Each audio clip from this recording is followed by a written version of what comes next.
Hello loves, and welcome to today's reading vlog. This is going to be a very busy week for me. I said yes to so many plans that I lost track at one point. So I'm going to take you along for the journey. I don't know how much reading I will get done, but some of the activities I will be doing throughout the week are book related, so we'll take you along for those. This week I have a book launch that I'm attending for a new romance novel right before Valentine's Day. I'm attending a burlesque show. I am going to a screening of Twilight, and I am competing in my first ever archery tournament. I started archery about 5 months ago, and I'm not going to learn how to compete if I don't give it a try. So I will be taking you along with me on all of that and trying to get some reading done in the meantime. The first book I'm going to be reading is Hot Copy by Ruby Barrett. Ruby Barrett is the author whose book launch I am going to, and this is one of her other novels that I haven't read yet. So as this week is going to include a lot of commuting back and forth to these things, I'm going to be listening to the audiobook of Hot Copy.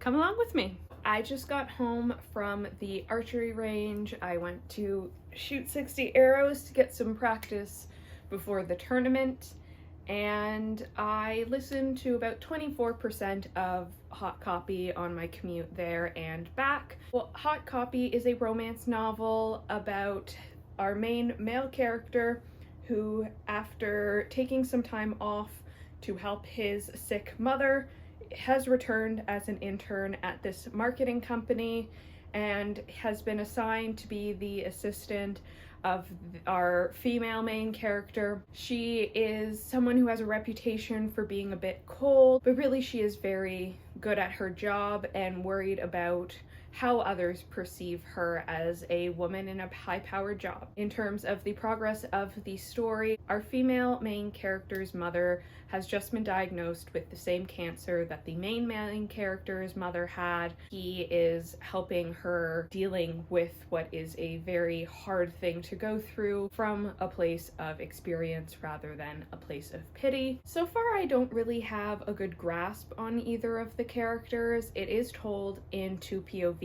We are switching between the two of them, and it is a little bit different how each of them perceives the other. You're getting how the other perceives them and then how they perceive themselves, and there is a bit of disconnect. I am interested to see, as they get to know each other better, if we do get a bit more consistency in the characters. So 24-ish% into the book. Definitely haven't gotten to the juicy bits yet, so I will keep you guys updated tomorrow. So because this is my first ever archery competition, I have to prep my equipment, and apparently one of the rules is you must write your initials on your arrows so there's no disputes as to whose arrows are whom's.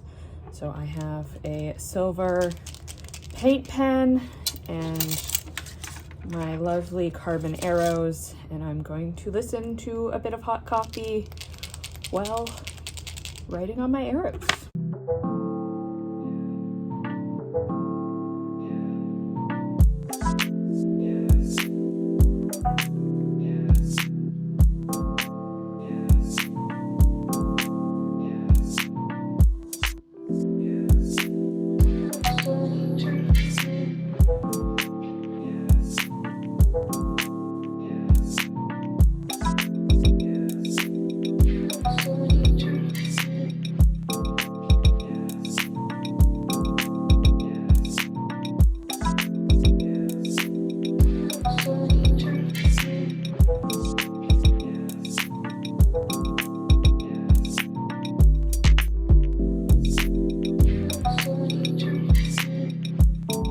Home from the book launch, and day 2 of this very busy week is coming to a close. As a reading update, I finished 74% of Hot Copy. Last update I did, we talked about how the female main character Corinne's mother was diagnosed with cancer. That plot's kind of been sidelined, and we've been focusing on the development of the relationship between Corinne and the male interest whose name I still can't remember. I'm finding Corinne, the female main character, isn't really my favorite. She has a lot going on in her life, but I feel like I'm just not getting who she is as a person, even though there's a lot of stuff about her that I know now. I don't know how she feels about those things, and it's making it a little hard to latch onto her as a character. I do like the male main character.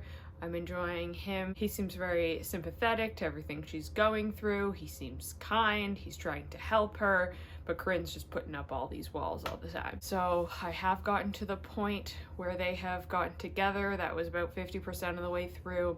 They're keeping the relationship a secret because he is her intern and she doesn't want to have her legitimacy in her career compromised by some dude she's having sex with. But at the same time, she hates her job.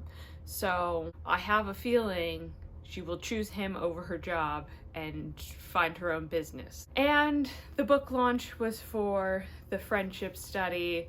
This is Ruby Barrett's newest romance book. It is about Jessie and Lulu, who sign up for a psychological study on how to make friends because they're just lonely, and making adults friends is hard. It's a lot easier when you're a kid and you're forced together for 40 hours a week. So in the friendship study, the one rule is you don't hook up with each other. And previously Jessie and Lulu had a very bad first date, and so there's some history there. Ruby talked a lot about the different aspects of this book that she put herself into. So there's characters with Alzheimer's that she is paying tribute to her own family members who have Alzheimer's. The male lead, Jessie, is a bisexual man. Ruby is herself a bisexual author, and the character Lulu is a bit neurodivergent, which Ruby based some of her own symptoms of ADHD onto Lulu. So I am really interested to get to reading this, since The Romance Recipe was one of my favorite books last year. So if I ever get time to read physically this week, I'm going to be starting this.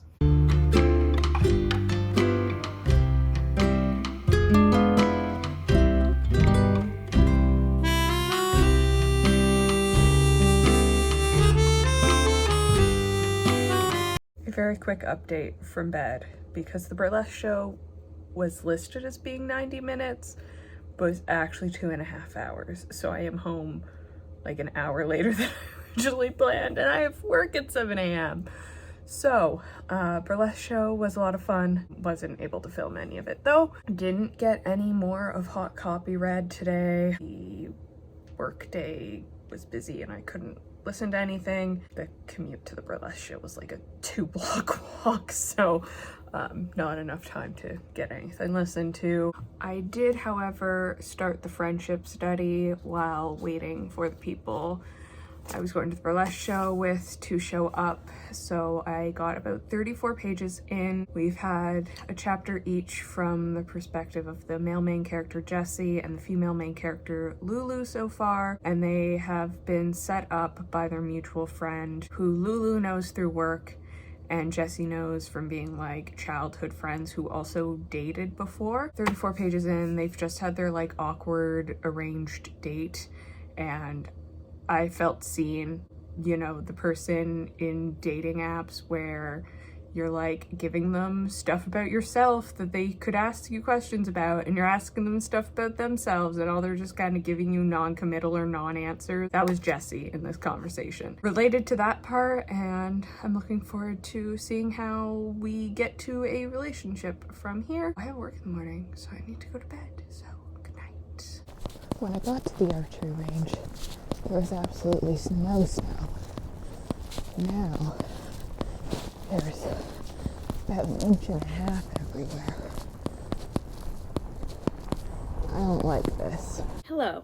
It is another update from bed because I got home later than I planned again. I did have a good night at archery. I shot more bullseyes than I thought I would, and I'm feeling pretty good for my first tournament on Saturday. I don't think I'm going to get first by any means, but I definitely feel I'll at least get some points on the board. So I'm feeling good about that. In terms of reading, didn't get anything physically read today. I had like maybe an hour of downtime between when I finished work and when I had to leave to meet someone for dinner before Archery, and I vegged in bed with TikTok because I'm still pretty tired from staying up late last night. I did, however, finish Hot Copy this morning, so I finished the last 26% of it. My rating is going to be a 3.25 for Hot Copy. The characters, I didn't really connect with either of them. Wes, who is the intern, seemed like a very nice guy. A little too nice, you know? And then Corinne, who is his boss, had just a lot going on in her life. I did warm up to her a bit more towards the end, but it took a while for me to even get her. Characters for me were just a 3. They were well written, they were well rounded. I just wasn't connected to either of them. Plot is something that I think if you like those types of plot, you would really enjoy. But for me, workplace romance where there's a power dynamic, I don't particularly like. Both this and Romance Recipe are both workplace romances, but where in Romance Recipe, it's like the chef and the owner of the restaurant. So while technically one is the boss of the other, they both have equal input in the success of the business. The fact that this was a boss and the intern made me uncomfortable. So that is not a dynamic I'm interested in, though I do know it is a dynamic other people might be interested in. So a 3 from me. What got this book not just a average 3, but that 3.25 was the writing. I find Ruby Barrett writes really good spicy scenes. So definitely if a workplace romance is your thing, I would recommend this, but for my personal enjoyment, it's a 3.25. Since I finished that, and then I did have to commute to the archery range and back home in a snowstorm, I started the audiobook for Twilight. I am going to a screening of the Twilight movie tomorrow, and it's been, 15 years since I read the Twilight books, so I thought it'd be something light and quick that I could listen to while I'm going through this busy week. I got through about 14% of it. We are getting to the point where Bella's like Googling vampire because she's heard the story from Jacob of what Edward might be, and it has been 15 years since I last read Twilight. And what I didn't notice at 14, but I am noticing now, is the Mormonosity of this book. Why did I not clock before that it starts with a literal quote from the Bible? Why did I not clock that it's kind of a little weird that a 17-year-old would move in with her parent and immediately take over all of the household cleaning and also all of the cooking? I barely want to do all of that for myself now as an adult, and I live alone and have to do all of those things. Telling me a 17-year-old moves in with her dad and is like, oh, now I'm just gonna do all of the cooking and all of the cleaning. It was a Saturday. Her father wasn't even home, and she's like, I woke up and I cleaned the house. Traditional gender roles just reinforced here. So I am reading it maybe a bit more critically now than when I was 14 and it was peak Twilight craze. The movies had just or were just about to come out. Cannot remember if I read them before or after the movie came out. I was basically peer pressured by my friends to do it in the first place. I am going to continue to listen to that probably tomorrow while I do some admin stuff at work. Luckily, I don't have as many meetings tomorrow, so that'll be nice. And hopefully I can finish a good chunk of that before the screening. The screening isn't until 9:30 tomorrow night. That's when it starts. So I am hoping that I have at least a little bit of time between when I finish work and have to leave for that to get maybe an hour That's all I want. I want an hour of physical reading tomorrow. That's my goal. So I am going to go to bed now because I am very tired again, and have a good night again. Hello, it is now Saturday morning. I skipped Friday entirely in terms of updates. Reading yesterday, I spent the whole day basically listening to the audiobook of Twilight. It is my first time rereading Twilight since I was like 14, so it was an experience. I have already rated Twilight on Goodreads, and I did it in my post-Twilight phase, pre-Twilight Renaissance, and, you know, gave it a 1 because that was what 18-year-old me thought of Twilight. But I decided this time I was going to use my compile system and try to do a more objective rating of it, and I ended up at a 2.75. So for Twilight, the writing style is average. It is not literature. It is exactly what I would expect from a YA supernatural romance series. The writing's all right. The plot in the first one is a little all over the place. It's a lot of exposition and having to explain the backstory of vampires existing, and then also Edward being mega creepy. So I gave the plot and the logic relationships both a 2 because I don't think either of those were particularly strong. It was all right. It wasn't the worst thing I've ever read, and definitely can see the elements of Mormonness in it now that I'm an adult and I have more context for that kind of thing. So yeah, a 2.75. It's not a good book, but it's not the worst thing I've ever read either. It is at least digestible. And in the evening yesterday, the activity of the day was a screening of the Twilight movie, which is why I tried to read Twilight one day on audio. Oh my god, is that movie bad? Like, in a fun, let's make fun of it way. And like, it's been a while since I've watched Twilight, and I definitely remember the memeable things that people always talk about online, like the baseball scene or like grab hold spider monkey.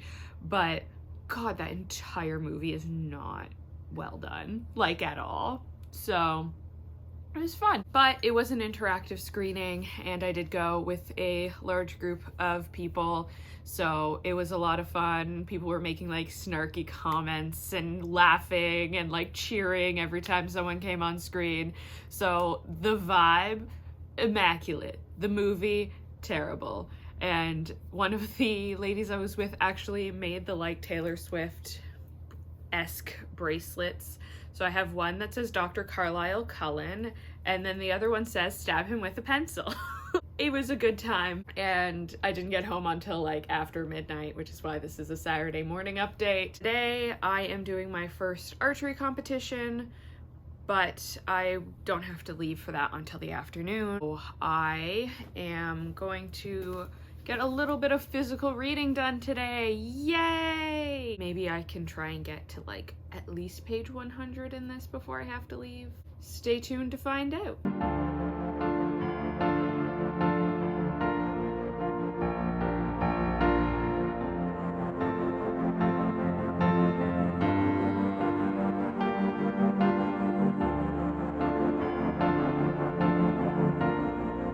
Hello, it is now Sunday, and I finally have nothing to do today. I get to rest. I get to go to bed at a normal time, and I get to get some reading in. So yesterday I competed in my first ever archery tournament, which was a lot of fun and was a great experience getting used to the vibes of how a tournament works, because it's a little bit different than any of the other shooting that I've done because of how you have to keep score and the timers you have to use, things like that. I went into the tournament with a few different like goals. So the tournament last year, the lowest score anyone got was a 54. So I'm like, I want to get at least a 55. I did get at least a 55. I also wanted to get at least one 10 points, so a bullseye, and I did get one 10-point score. My like stretch goal, it would be nice, but I'm not sure I'd be able to do it, was to get at least 200 points, and I did get 224. I am quite happy with my results. I'm definitely not winning the whole competition, but I'm pleased with what I got, and it was a great experience. I had some other friends I've made through archery who were competing as well, so it was really fun to hang out with them for a few hours in between shooting. Your girl's now a competitive archer. In terms of reading, I did get some of the friendship study read yesterday. I'm now on page 122. The friendship study part of it has started. Essentially, a mutual friend of both Jessie and Lulu is doing a study on why millennial adults have such a hard time making friends. So they're in this study with 30 people, and they're doing meetups to kind of encourage people to make friends within the group. And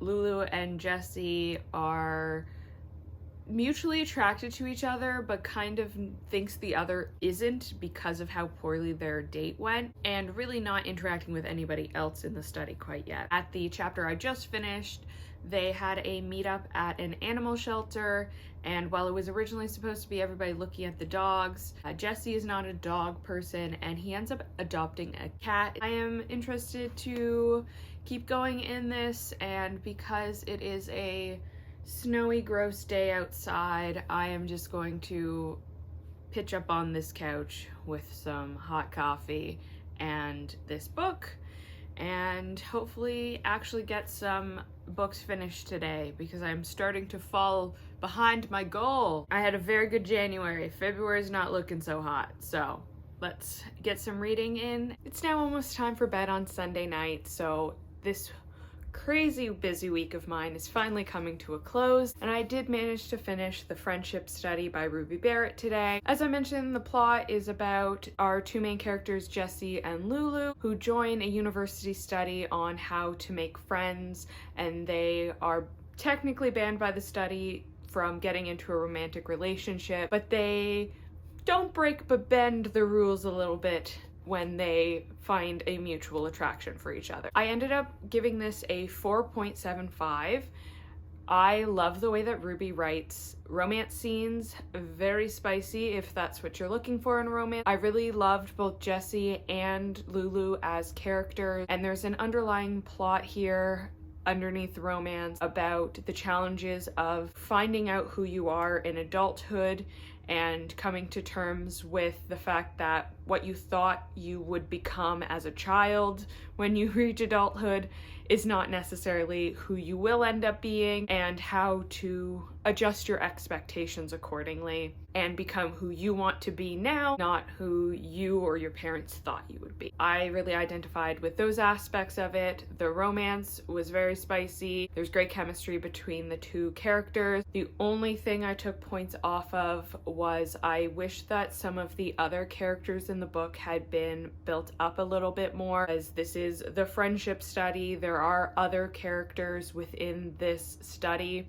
that they kind of touch on Lulu and Jessie starting to become friends with, but they don't really build up any of that. So I would have liked maybe a couple more scenes of Lulu and Jessie building friendships outside just with each other. But otherwise, I did really enjoy this, and I would highly recommend reading it, and I will definitely be keeping an eye out for more of Ruby's books. Thank you so much for joining me on this week of me saying yes to so many things, and I definitely would say yes to the friendship study. If you enjoyed this video, please consider checking out some of my other reading vlogs, like my Keanu Reeves reading vlog. Hit the like button and consider subscribing if you want to see more of my content. Leave a comment down below of what books you read for Valentine's Day. Thank you so much for watching, and have a great day.